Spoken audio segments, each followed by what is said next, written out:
he mandated that there will be 100% compliance of wearing a mask. And so the exceptions were if you're eating or drinking. So I just found that I just always had something to eat or drink within the police department during briefing. And then I would leave and I wouldn't wear a mask out and about. Yeah. Well, ultimately, that didn't last too much longer because now the directive from the chief to his chain of command was that Cody will take a bite of his burrito at briefing and then cover his face and chew inside of it. These were being specifically targeted at me. And I was like, hey, whatever, I'm good, dude. I can run and throw up. It's fine.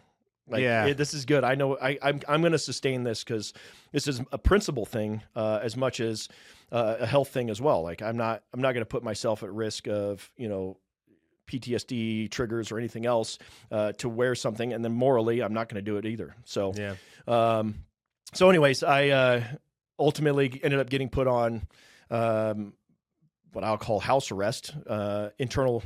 I put on an internal, and I was stuck at my house for 4 months. And I was told that you're not allowed to leave the house. And if you do, it's misappropriations of city funds. And we're going to conduct an internal here over your actions to not wear a mask.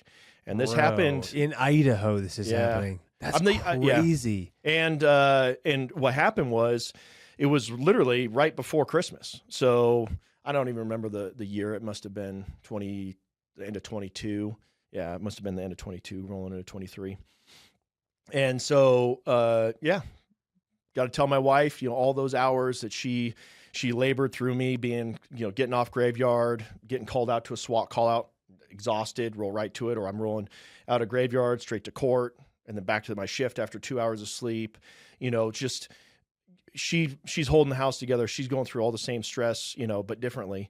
And now I get to come home for Christmas and I'm like, hey, honey, I'm on basically an investigation for, they're saying not wearing a mask, not following a direct order to Don one. And I said, I'm sorry, but that's where we're at. So for 4 months, it was a lot of stress. And then at the end of that, Genesis Arms approached me when I was ultimately, the PD decided to terminate my time with them for not following the order to put a mask on.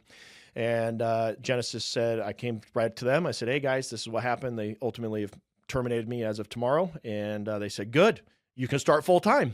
Nice. So you rolled right into a full-time job at Genesis. Yeah. So then it became my only focus at that point was just straight Genesis Arms. Yeah. And they let me take free control of branding, the direction. I work really well with Theodore, the principal engineer and founder of the company, and the other members as well.